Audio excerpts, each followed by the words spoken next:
Hello, I'm Brian, and welcome to Storytime. Today we're reading The Telltale Heart by Edgar Allan Poe. Quick disclaimer: there is mention of extreme violence in today's story. True, nervous. Very, very dreadfully nervous. I had been and am. But will you say that I am mad? The disease had sharpened my senses, not destroyed, not dulled them. Above all was the sense of hearing acute. I heard all things in the heaven and in the earth. I heard many things in hell. How then am I mad? Hearken and observe how healthily, how calmly I can tell you the whole story. It is impossible to say how first the idea entered my brain, but once conceived, it haunted me day and night. Object there was none. Passion there was none. I loved the old man. He had never wronged me. He had never given me insult. For his gold I had no desire. I think it was his eye. Yes, it was this. He had the eye of a vulture. A pale blue eye with a film over it. Whenever it fell upon me, my blood ran cold. And so, by degrees, very gradually, I made up my mind to take the life of the old man, and thus rid myself of the eye forever. Now this is the point. You fancy me mad. Madmen know nothing. But you should have seen me. You should have seen how wisely I proceeded. With what caution, with what foresight, with what dissimulation I went to work. I was never kinder to the old man than during the whole week before I killed him. And every night, about midnight, I turned the latch of his door and opened it, oh so gently. And then, when I had made an opening sufficient for my head, I put in a dark lantern, all closed, that no light shone out. And then I thrust in my head. Oh, you would have laughed to see how cunningly I thrust it in. I moved it slowly, very, very slowly, so that I might not disturb the old man's sleep. It took me an hour to place my whole head within the opening so far that I could see him as he lay upon his bed. Ha! Would a madman have been so wise as this? And then, when my head was well in the room, I undid the lantern cautiously. Oh, so cautiously. Cautiously, for the hinges creaked. I undid it just so much that a single thin ray fell upon the vulture eye. And this I did for 7 long nights. Every night, just at midnight. But I found the eye always closed, and so it was impossible to do the work, for it was not the old man who vexed me, but his evil eye. And every morning when the day broke, I went boldly into the chamber, and spoke courageously to him, calling him by name in a hearty tone, and inquiring how he had passed the night.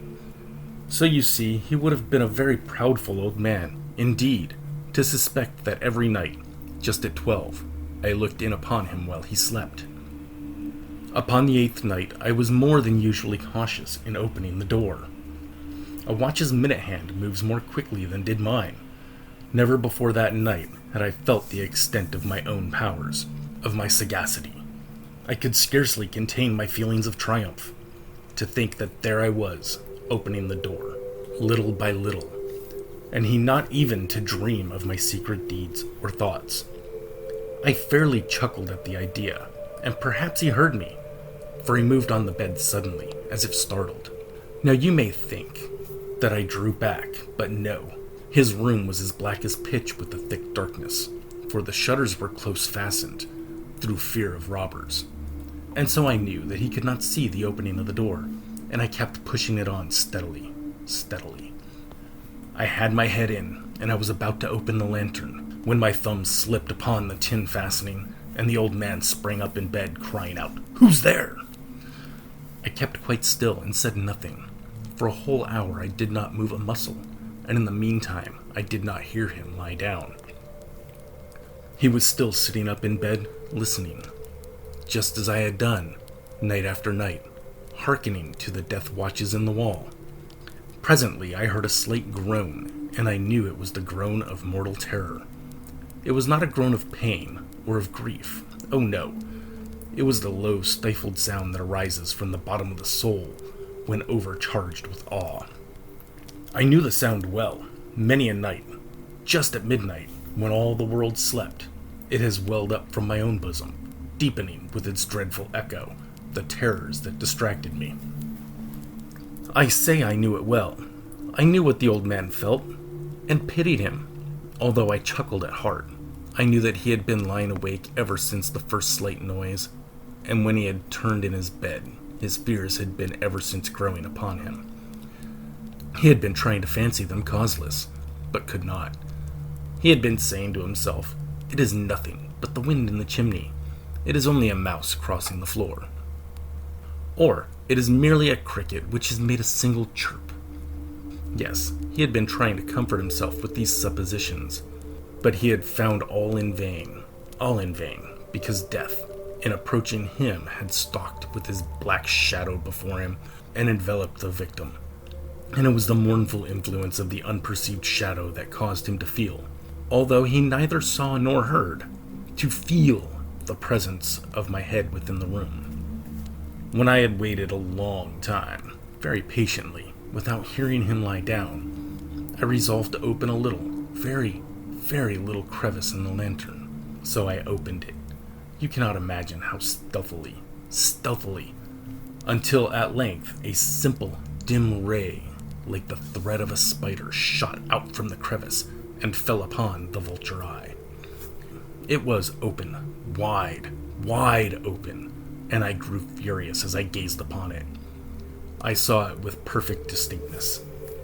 All a dull blue, with a hideous veil over it that chilled the very marrow in my bones, but I could see nothing else of the old man's face or person, for I had directed the ray as if by instinct, precisely upon the damned spot.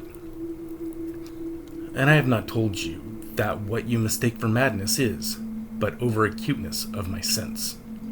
Now I say, there came to my ears a low, dull, quick sound, such as a watch makes when enveloped in cotton. I knew that sound well, too. It was the beating of the old man's heart. It increased my fury as the beating of a drum stimulates the soldier into courage. But even yet, I refrained and kept still. I scarcely breathed. I held the lantern motionless. I tried how steadily I could maintain the ray upon the eye. Meantime, the hellish tattoo of the heart increased. It grew quicker and quicker, and louder every instant. The old man's terror must have been extreme. It grew louder, I say, louder every moment. Do you mark me well? I have told you that I am nervous. So I am. And now at the dead hour of the night, amid the dreadful silence of that old house, so strange a noise as this excited me to uncontrollable terror. Yet, for some minutes longer, I refrained and stood still. But the beating grew louder. I thought the heart must burst, and now a new anxiety seized me.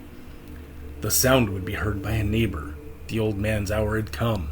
With a loud yell, I threw open the lantern and leapt into the room. He shrieked once only. In an instant, I dragged him to the floor and pulled the heavy bed over him. I then smiled gaily to find the deed so far done. But for many minutes, the heart beat on with a muffled sound. This, however, did not vex me. It would not be heard through the wall. At length it ceased. The old man was dead. I removed the bed and examined the corpse. Yes, he was stone dead. I placed my hand upon the heart and held it there many minutes. There was no pulsation. He was stone dead. His eye would trouble me no more. If still you think me mad, you will think so no longer when I describe the wise precautions I took for the concealment of the body. The night waned, and I worked hastily, but in silence. First of all, I dismembered the corpse. I cut off the head and the arms and the legs. I then took up 3 planks from the flooring of the chamber and deposited all between the scantlings.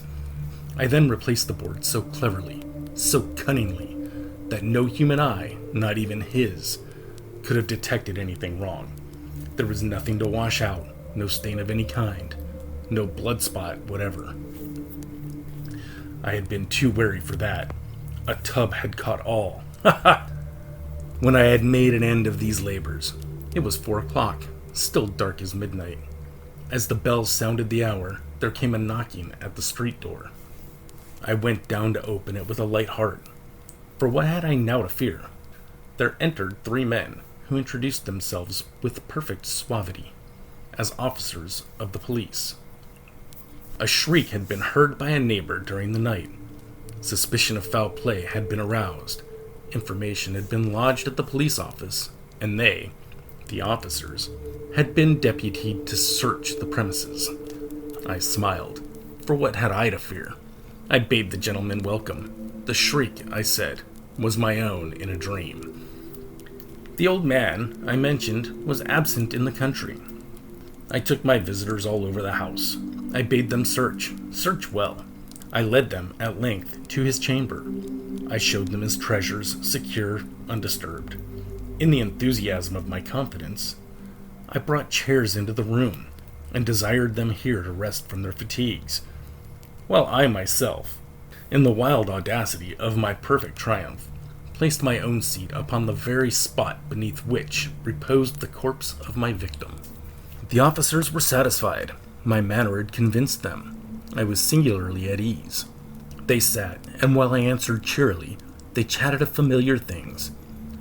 But ere long, I felt myself getting pale, and wished them gone.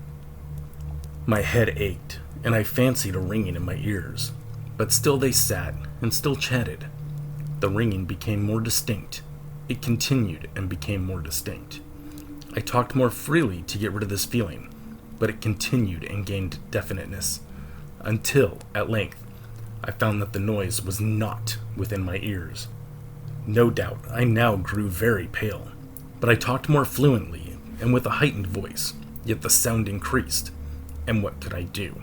It was a low, dull, quick sound, much such a sound as a watch makes when enveloped in cotton.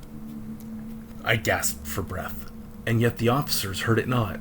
I talked more quickly, more vehemently, but the noise steadily increased. I arose and argued about trifles, in a high key and with violent gesticulations, but the noise steadily increased. Why would they not be gone? I paced the floor to and fro with heavy strides, as if excited to fury by the observations of the men. But the noise steadily increased. Oh God, what could I do? I foamed, I raved, I swore. I swung the chair upon which I had been sitting, and grated it upon the boards. But the noise arose over all, and continually increased. It grew louder, louder, louder, and still the men chatted pleasantly and smiled. Was it possible they heard not? Almighty God! No, they heard. They suspected, they knew, they were making a mockery of my horror. This, I thought, and this I think, but anything was better than this agony. Anything was more tolerable than this derision. I could bear those hypocritical smiles no longer. I felt I must scream or die. And now, again, hark, louder, louder, louder, louder. Villains, I shrieked. Dissemble no more. I admit the deed. Tear up the planks. Here. It is the beating of his hideous heart. This is a story that I have loved for many years. It exemplifies what happens when you let your imagination run away with itself. Let us know what you thought of Edgar Allan Poe's The Telltale Heart in the comments section below.